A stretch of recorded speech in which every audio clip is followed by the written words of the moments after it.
अपने पिताजी से कह रही हैं, पिताजी आप मुझे बताओ दादाजी शंकर की भक्ति क्यों करते थे और दादाजी शिव जी की भक्ति क्यों करते थे। तो राजा भीष्मक ने कहा कि उसका केवल एक कारण था कि शंकर बिना मांगे देता है, बिना और मांगने की जरूरत ही नहीं पड़ती।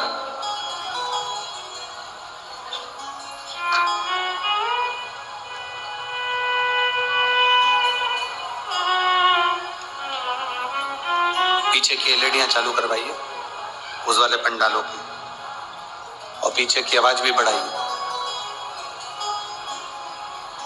शिव बिना मांगे दे देने वाला। भगवान शंकर के दरवाजे पर जाकर मांगना नहीं पड़ता, वो स्वयं दे देता, स्वयं।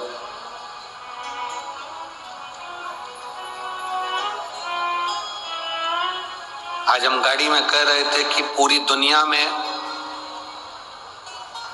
शंकर भगवान का शिवलिंग पूजाता है, पर केवल सीहोर का कुबेरेश्वर धाम एक ऐसा है जहां पर कंकर शंकर के रूप में पूजाता है।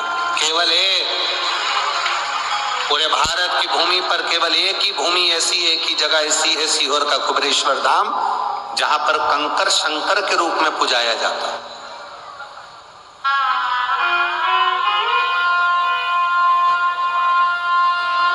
शिव तत्व को जानने का मौका मिला है हमको, हमें शिव को पहचानने का मौका मिला। रुक्मिणी जी कह रही हैं आप बताओ, तो राजा भीष्मक ने कहा कि शिव जी से कुछ मांगना नहीं पड़ता, भोलेनाथ जी सब दे देते, सब।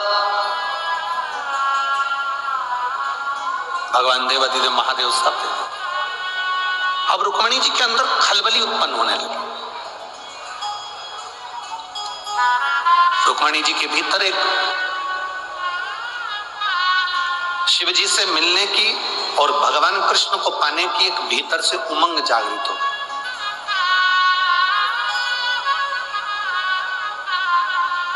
हमने कई बार कथाओं में कहा कि सुख और उम्र, आप लोगों ने कथाओं में सुना होगा, सुख और उम्र इन दोनों की हमेशा दुश्मनी रही है, इन दोनों की आपस में बनी नहीं। किस किस चीज की नहीं बनी? बोलो बोलो, जम के बोलो जरा। सुख और उम्र, उम्र मतलब हमारी आयु, उम्र, इन दोनों की कभी नहीं बनी। आपस में इन दोनों का झगड़ा है, इन दोनों की अंटी रहती, हमेशा दुश्मनी रहती है। किस किस चीज की? बोलते जाओ, जम के बोलो जरा। सुख और उम्र। जब सुख आता है तब उम्र चली जाती है, जब उम्र रहती है तब तक सुख पकड़ने की कोशिश करते, अब मिलेगा, बहू आएगी सुख मिलेगा, गरम रोटी देगी सुख मिलेगा। हम सुख को पाने का प्रयास करते हैं और गरम रोटी तो नहीं मिलती, पर गरम गरम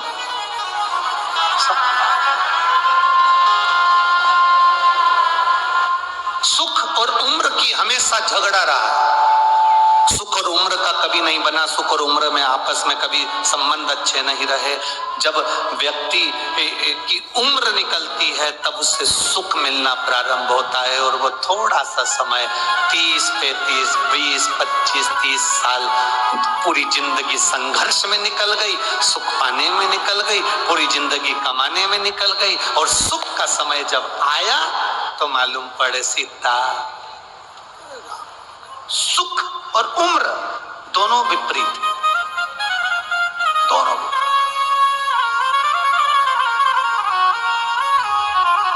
सुख पाने के चक्कर में दुनिया के लोगों की पूरी उम्र चली जाती है, और जब उम्र चली गई तब सुख मिला तो क्या फायदा? बोलो री जीजियो, सही है कि गलत है?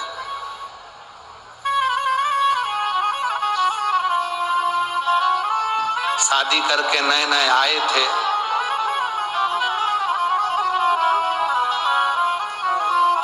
विवाह कर कर नए नए पधारे थे, अब नए नए तुम शादी कर कर आए थे, विवाह कर कर आए थे, तो जरा विचार करिएगा पहला, दूसरा, तीसरा, चौथा, पांचवा, छठा, सातवां, आठवां, नवा, 10वां करवा चौथ का व्रत पड़ा। सही मायने में बताओ, पति तुमको जब साड़ी दिलाता, पति तुमको जब रकम दिलाता तो अच्छा लगता कि नहीं लगता? अरे बोलो तो जम के जरा, लगता ना? अब तुम्हारी उम्र ढल गई, 55 साल के हो गए, सोफा सेट भी गड़बड़ हो गया, खिड़कियां बेकार हो गई, और अब सुख आया, धन आया, और पति ने कहा मेरा मन कर रहा है, चल सुनार की दुकान पे चल, तुझे आज मैं नेकलेस दिला दूं, चल सुनार की दुकान पे, कपड़े की दुकान पे मैं तुझे कपड़े दे दूं। अब पत्नी कहेगी अब तो पूरी जिंदगी हो गई, बच्चों के लिए ले लो, अब तो बच्चों का ब्याह करना है, बहू आएगी, बहू को चढ़ा देंगे, बहू के हिसाब से ले लो, बच्चों के हिसाब से ले लो, इनके हिसाब से ले लो। अब मना कर देगी वो, अब मेरे लिए मत लो, अब तुम बच्चों के लिए, परिवार के लिए लो, अब मेरे लिए नहीं, अब परिवार के लिए और बच्चों के लिए लो, अब मेरे लिए मत। सुख और उम्र, इन दोनों का झगड़ा है। जब सुख आता है तब उम्र चली जाती है, और उम्र जब रहती है तो व्यक्ति सुख पाने के चक्कर में पूरी उम्र गंवा बैठता है। इसीलिए हमारा शास्त्र कहता है कि भजन करो भरी जवानी में, बुढ़ापा किसने देखा है, भजन करो भरी जवानी में, बुढ़ापा किसने देखा है। इन दोनों का झगड़ा है, सुख का और उम्र का। रुक्मिणी जी ने अपने उस जीवन को, रुक्मिणी जी ने अपने उस चरित्र को आनंदित करा, और रुक्मिणी जी ने उस चरित्र को जब आनंदित करा तो रुक्मिणी जी ने तुरंत राजा भीष्मक से कहा, अपने पिताजी से, राजा भीष्मक से रुक्मिणी जी कह रही हैं कि पिताजी आप मुझे बताएं कि शंकर भगवान की आराधना का फल क्या है, भगवान शिव की भक्ति का फल क्या है, शंकर के पूजन का फल क्या है, शिवलिंग निर्माण का फल क्या है, शंकर के शिवलिंग की आराधना का फल क्या है, भगवान शंकर के गुणगान का फल क्या है, भगवान शिव की अविरल भक्ति का फल क्या है, अब आप मुझे बताएं, ये मुझे सिद्ध करें।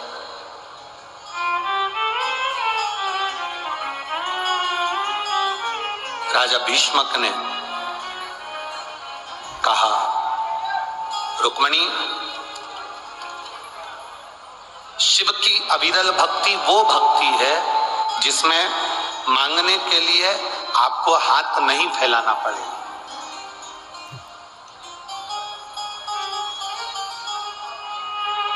सारी समस्या का हल एक लोटा जल, सब कुछ मिल सकता है, सब कुछ। दुनिया का ऐसा कोई कार्य नहीं, दुनिया का ऐसा कोई भाव नहीं। गला पकड़ रहा है, परसों जैसा, कल जैसा कर दो साउंड को। दुनिया का कोई ऐसा सुख नहीं है जो शिव की भक्ति से नहीं मिल सकता। जो भगवान शंकर की भक्ति से प्राप्त नहीं हो सकता, दुनिया का ऐसा कोई कार्य नहीं। मेरे राम जी महाराज जब लंका पर चढ़ाई करने के लिए जाते हैं तो शंकर भगवान के शिवलिंग की स्थापना, रामेश्वर धाम की स्थापना करते हैं।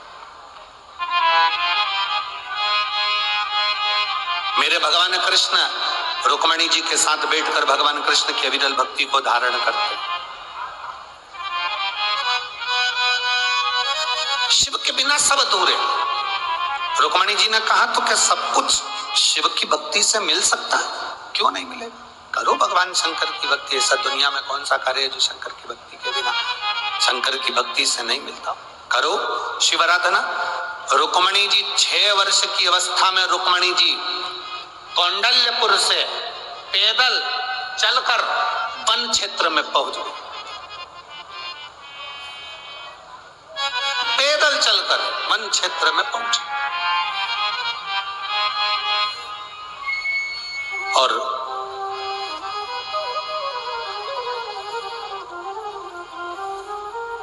आज रुक्मणी जी ने विचार कर लिया कि अब तो मुझे शंकर के शिवलिंग की आराधना करना है, पूजन करना है। स्कंद पुराण में विदर्भ के अम्बेश्वर मंदिर का वर्णन आता है, अम्बेश्वर शिवलिंग का।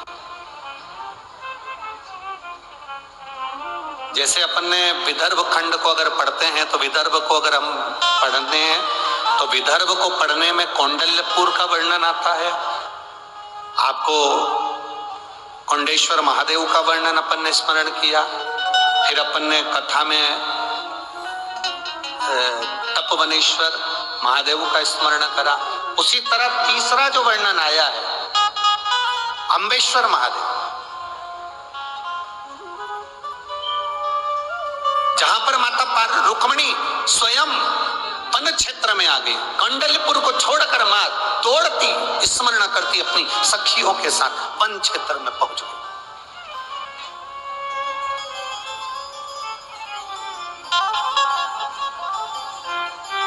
और उस वन क्षेत्र में गुफा के अंदर एक भूमि पर बैठ गई। बैठकर उन्होंने पार्थिव शिवलिंग का निर्माण करा। नेत्र बंद कर केवल पार्थिव शिवलिंग का निर्माण करा। ना उस पे जल चढ़ाया, ना बेलपत्र चढ़ाई, ना फूल चढ़ाया, ना दूध चढ़ाया, ना कोई फल चढ़ाया। केवल शिवलिंग का निर्माण कर माता रुक्मणी जी बैठ गई। 6 वर्ष की अवस्था है मात्र 6 वर्ष की अवस्था।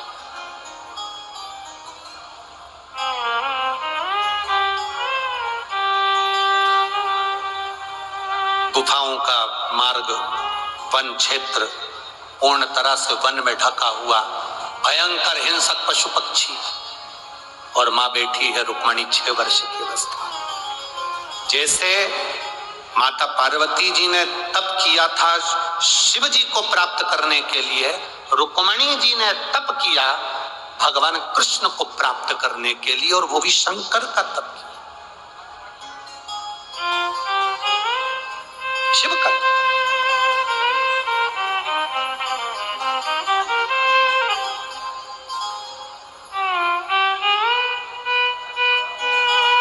पिता विदर्भ राज को मालूम पड़ा, राजा भीष्मक को मालूम पड़ा मेरी बेटी घर से गई है, सखियों के साथ वन क्षेत्र में गई है। ढूंढने के लिए निकल गए। विदर्भ की पूरी भूमि पर अपनी बेटी रुक्मणी को ढूंढने के लिए राजा भीष्मक ने अपने द्वार से द्वारपालों को भेज दिया, गुप्तचरों को भेज दिया, रुक्मणी को देखो कहां गई। रुक्मणी गई कहां है, जरा पता करो, देख कर आओ। पूरा विदर्भ छाना। विदर्भ के जहां विराम हो रहा था उस स्थान पर, वो कहते हैं भूमि का स्मरण अगर करेंगे अम्बेश्वर महादेव का, तो मोर्शी के पास में सालबर्डी,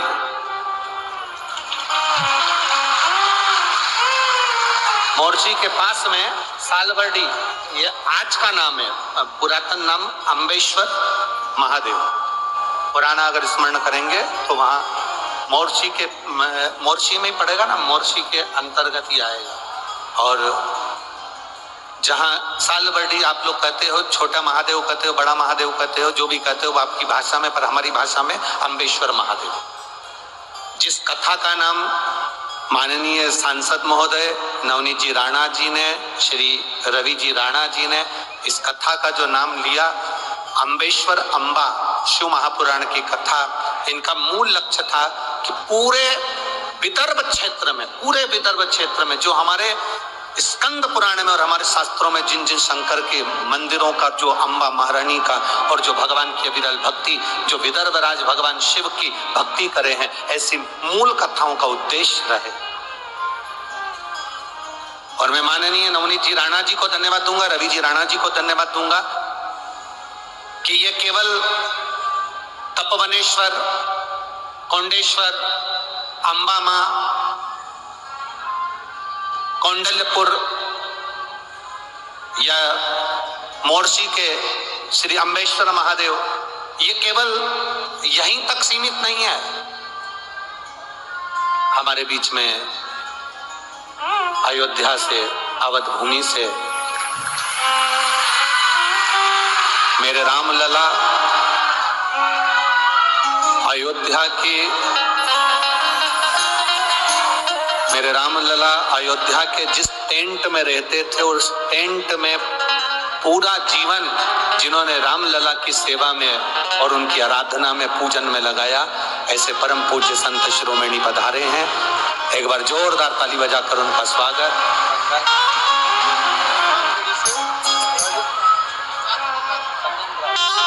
और हनुमानगढ़ी अयोध्या से महंत श्री सत्येंद्र जी महाराज जी भी पधारे।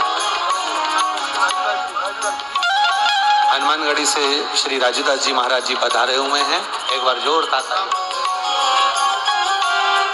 हमारे बीच में परम पूज्य संत शिरोमणि सत्येंद्र जी महाराज जी पधारे हैं। एक बार जोरदार ताली बजा।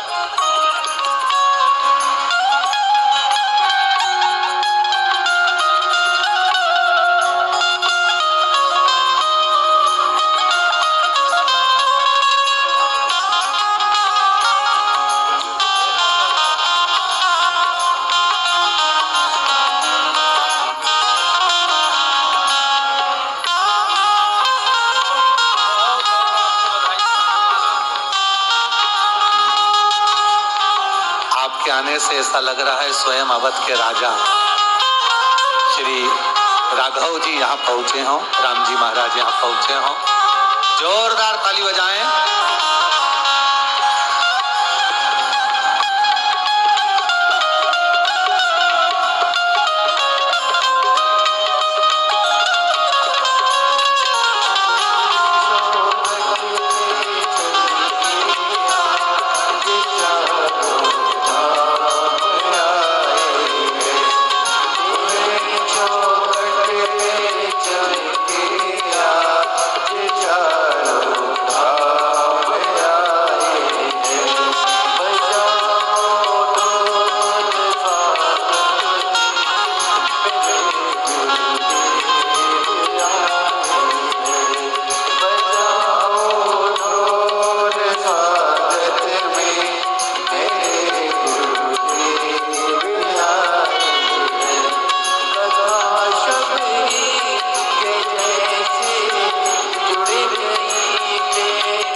सीताराम सीताराम